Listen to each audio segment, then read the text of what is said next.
Hello friends, welcome back to my channel. This is Steffi Arora. हमने अपनी last video में discuss किया था द ऑब्जेक्टिव्स ऑफ मैनेजमेंट। अब हम इस वीडियो में डिस्कस करेंगे about the nature of management. तो जब भी मैनेजमेंट के नेचर की बात की जाती है, नेचर इन द सेंस कि यू कैन से वो कैसा है, मैनेजमेंट है क्या, वो आर्ट है, साइंस है या प्रोफेशन है। तो हम ये आइडेंटिफाई करेंगे कि बेसिकली उसका नेचर क्या है। तो नेचर को डिफाइन करने के लिए हमें मैनेजमेंट का मीनिंग पता होना चाहिए, क्या रहता है। So management is basically involves जिसमें कुछ सेट ऑफ ऑपरेशंस किए जाते हैं, जिसमें हम करते हैं planning, organising, staffing, directing and controlling in an organisation, ये देखने के लिए कि हमारी कंपनी कहाँ स्टैंड कर रही है, हमारी कंपनी को किस तरह की प्लानिंग की जरूरत है, या किस तरह के हम सेट ऑफ रूल्स या किस तरह की हम जो है proper overall growth and development पे काम करें। सो दैट मेन जो हमारा पर्पस है कंपनी को खोलने का, दैट इज ऑर्गेनाइजेशन को ओपन करने का, वो हम जो है अचीव कर सकें। राइट। तो ये थोड़ा डिस्कस किया है फर्स्ट पैराग्राफ में। अब हम बात करेंगे कि मैनेजमेंट आर्ट है या नहीं। जर्नल अगर हम बात करें कि आर्ट क्या है, जब भी एक आर्ट की बात की जाती है दैट मीन्स कला। मीन्स एक आर्ट वो चीज है जिसमें स्किल हो, जिसमें पर्सनल एप्लीकेशन ऑफ नॉलेज हो। दैट मीन्स हम अपना कुछ नॉलेज उस पे लगा रहे हैं सीखने के लिए, सो दैट हम अपने रिजल्ट्स को जो है अचीव कर सकें। And on the other hand जब भी आर्ट की बात की जाती है तो ऑब्वियसली इसमें प्रैक्टिस की जरूरत पड़ती है। राइट। एक कुछ नॉलेज इसमें इन्वॉल्व होती है जिसको अप्लाई किया जाता है। इन सिंपल आर्ट का मतलब ये है। तो अब हम देखेंगे कि जो आर्ट के फीचर्स हैं, क्या वो मैनेजमेंट में है या नहीं। आइए, फर्स्ट पॉइंट है the existence of theoretical knowledge. अभी जैसे एक आर्ट है, उस आर्ट में एक थ्रेटिकल नॉलेज का होना जरूरी है। कोई भी अगर हम बात करें, कोई डांसिंग है, एक्टिंग है, सब में कुछ ना कुछ स्पेसिफिक थ्रेटिकल नॉलेज होती है। राइट। तो इसको मतलब अगर हम आर्ट को डिफाइन करना चाहते हैं तो आर्ट में एक थ्रेटिकल नॉलेज है। सेकंड, आर्ट का फीचर क्या है, personalise application. Personalise application deal करेगा कि एक आर्ट ऐसी चीज है जिसमें हम कुछ अपना पर्सनल अप्लाई करते हैं। दैट मीन्स मेरी कुछ पर्सनल स्किल या मेरी कोई नॉलेज या मेरा कुछ एक्सपीरियंस। अगर बात की जाए दो टीचर्स की या दो डायरेक्टर्स की या दो स्पीकर्स की, सब में फर्क है, कुछ ना कुछ मतलब हम बोले एक पॉइंटर सा चेंज तो होता ही होता है। नेक्स्ट आ जाएगा based on practice and creativity. अभी जब भी बात की जाएगी आर्ट की, तो आर्ट में बड़ा इंपॉर्टेंट रहता है कि आर्ट जो है वो टोटली बेस्ड रहती है प्रैक्टिस और क्रिएटिविटी के साथ। राइट। तो जब भी आर्ट की बात की जाती है तो वहां पे एक यूनिक करेक्टर होता है। हर एक पर्सन प्रैक्टिस कर करके शार्प हो जाता है, जिसकी कम प्रैक्टिस होती है वो नजर आ जाता है।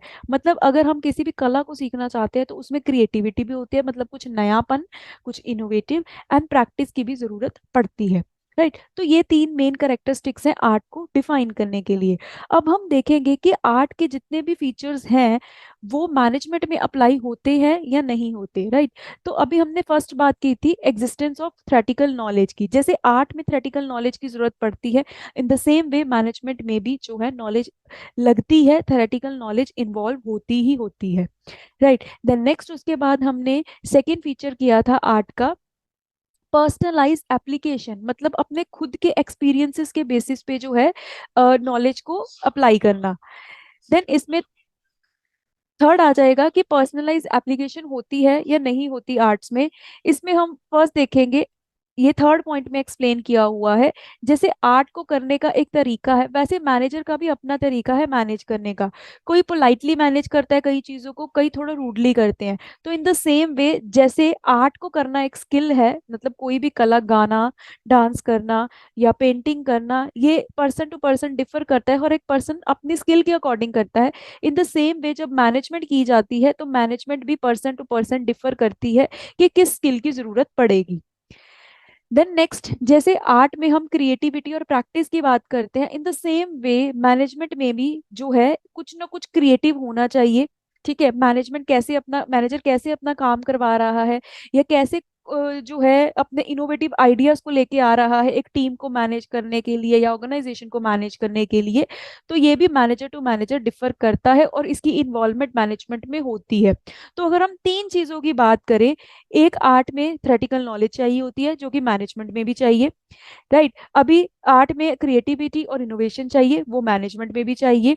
एंड द थर्ड करेक्टर जो आर्ट है उसमें पर्सनलाइज एप्लीकेशन होती है। That means person to person differ करता है।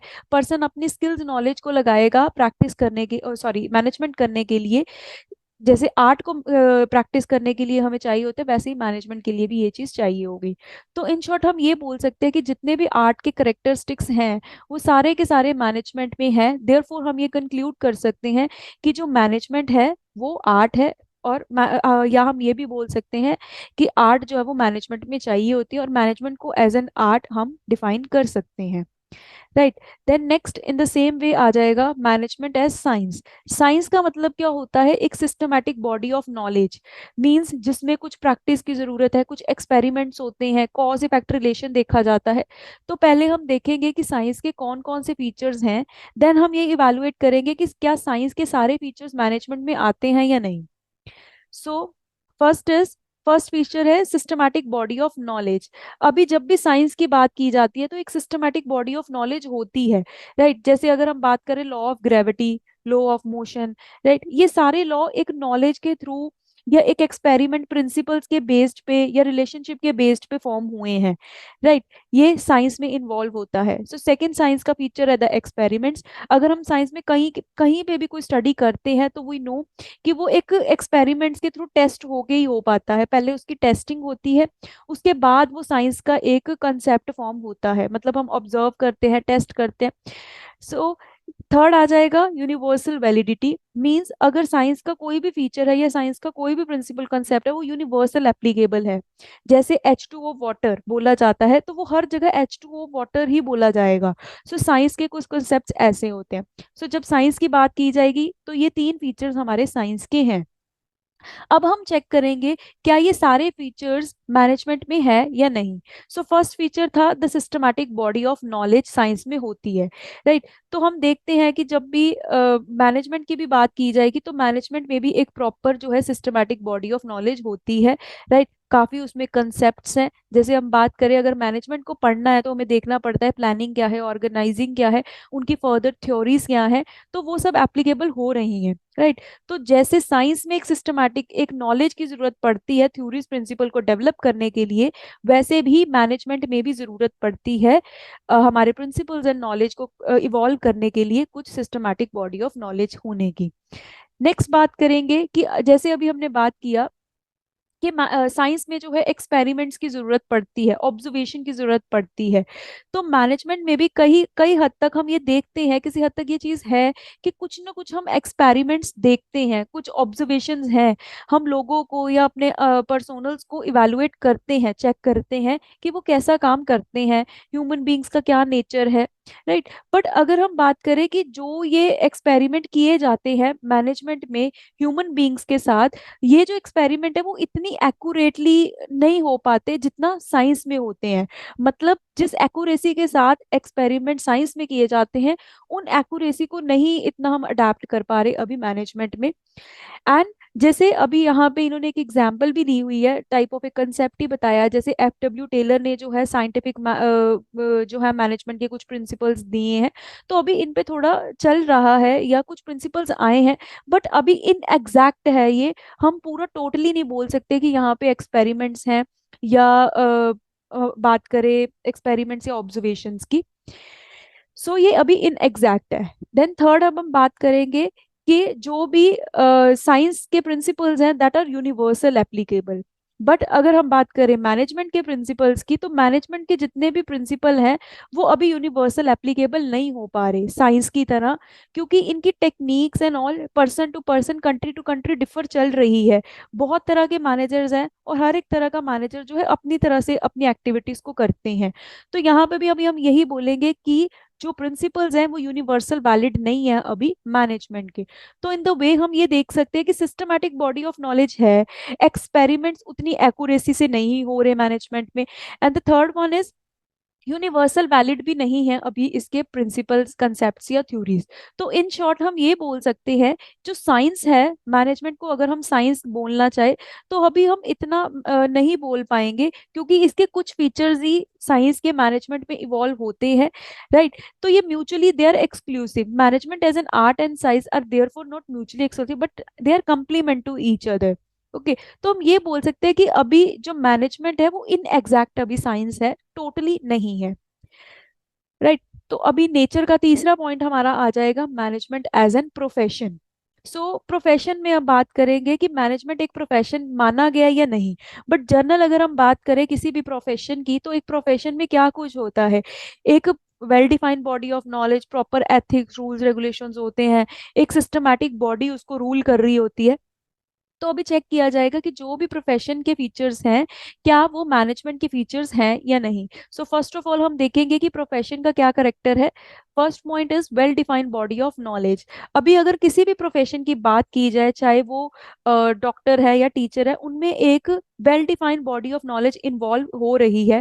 दैट मीन्स वो उनको हम मानते हैं कि एक इंस्ट्रक्शंस या एक अच्छी नॉलेज, थ्योरेटिकल नॉलेज हमें चाहिए किसी भी प्रोफेशन के लिए। Next is restricted entry. Restricted entry in the sense कि किसी भी प्रोफेशन में हम ऐसे ही एंटर नहीं हो पाएंगे। अगर सपोज हमें डॉक्टर बनना है या लॉयर बनना है, हमें एक एक एजुकेशनल क्वालिफिकेशन चाहिए, एक डिग्री चाहिए जिसके थ्रू हम जो है उस प्रोफेशन में एंटर हो सके। जैसे यहाँ पे इन्होंने सीए की एग्जांपल ली हुई है कि आपको एक एग्जाम जो है पास करना पड़ेगा, जो institute of chartered accountants of India की तरफ से ऑर्गेनाइज किया जाता है, तभी आप एक सीए के काबिल बन पाओगे या क्वालिफाइड करोगे। तब तक आपकी एंट्री रिस्ट्रिक्ट ही रहेगी उस प्रोफेशन में। Next is professional association.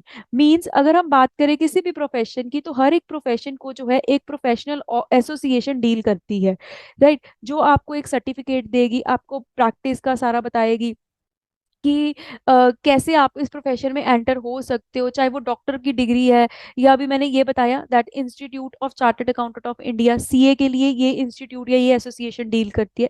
तो इन द सेम वे हर एक जो भी अगर हम बात करें प्रोफेशन की, तो उनका एक certain set of rules regulations है जिनको फॉलो करना पड़ता है, और ये बताएंगे कि कैसे आप उस प्रोफेशन में एंटर हो पाओगे या नहीं। सो नेक्स्ट बात करेंगे the ethical code of conduct की।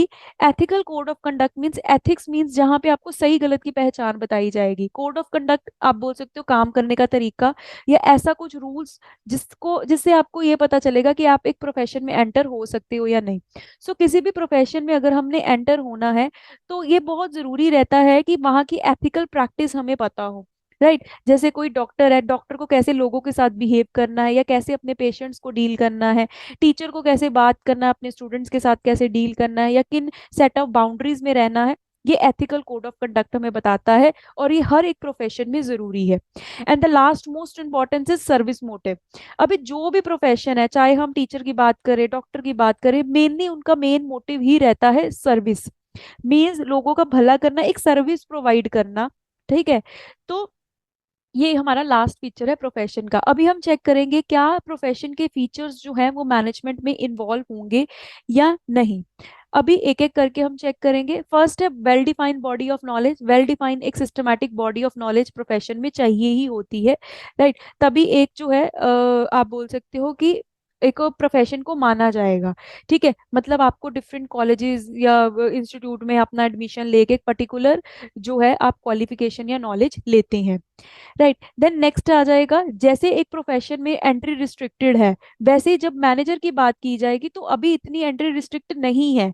किसी भी मैनेजर को अपॉइंट करना होता है तो अभी इतना हम नहीं देख रहे कि एजुकेशनल क्वालिफिकेशन, बट वी सी कि धीरे धीरे ये हो रहा है कि एक आपके पास एमबीए होनी चाहिए कि अगर आप मैनेजर की पोस्ट पे जा रहे हो। बट इन सम केसेस अभी भी हम देख सकते हैं कि इतना स्ट्रिक्ट नहीं है जितना बाकी प्रोफेशंस को लेके डिग्री या क्वालिफिकेशन या एक रिस्ट्रिक्टेड एंट्री है। देन तीसरी अगर हम बात करें द एसोसिएशंस की, वैसे तो एसोसिएशन है, बहुत सी एसोसिएशंस हैं मैनेजमेंट फील्ड को रन करने के लिए, जैसे एआईएम में all India management association. But जैसे दूसरी एसोसिएशन एक कंपल्शन लेके आती हैं बाकी प्रोफेशंस में, वैसे ये जो एसोसिएशन है वो अपना इतना कंपल्शन के साथ मैनेजर्स पे अप्लाई नहीं हो रही, राइट। देन लास्ट बात करेंगे कि द सर्विस मोटिव। अभी जैसे जितने भी एसोसिएशंस हैं या जितने भी सॉरी प्रोफेशंस हैं, वो एक सर्विस मोटिव के साथ आते हैं, we know, right. But management अब ये देखते हैं वो इतना ज्यादा अभी सर्विस मोटिव के साथ नहीं देखने को मिल रही कि जो मैनेजमेंट की जाती है कंपनीज में वो सर्विस मोटिव से हो। वो मोटिव होता है कि पैसा कमाना है ना। कहीं पे भी मैनेजर की टीम है तो मेन मोटिव यही रहता है प्रॉफिट अर्निंग। सो अगर मैं कंक्लूड करें तो हम ये बोल सकते हैं कि मैनेजमेंट प्रोफेशन अभी नहीं है, but soon it can be. हम ये बोल सकते हैं ये अभी इन द प्रोसेस है, कुछ फीचर्स इसके जो है इन द प्रोसेस है, not as exact as in some other professions. तो जब हम बात करेंगे कि मैनेजमेंट प्रोफेशन है या नहीं, तो हम ये बोलेंगे कि अभी ये इन द वे है, या इन सून ये जो है प्रोफेशन के फीचर्स अपने अंदर ले आएगा, राइट। तो जब भी हमें मैनेजमेंट के नेचर को डिफाइन करना है, तो हम ये तीन चीजों पे ही बात करेंगे कि मैनेजमेंट आर्ट, साइंस या प्रोफेशन है या नहीं, राइट। ठीक है, तो that's all about the nature of management. Okay, in the next video हम देखेंगे कि लेवल ऑफ मैनेजमेंट कौन कौन से हैं, मैनेजमेंट कितने लेवल पे काम करती है। Till then you can revise up to here. If you like my video please subscribe my channel. Thank you so much guys.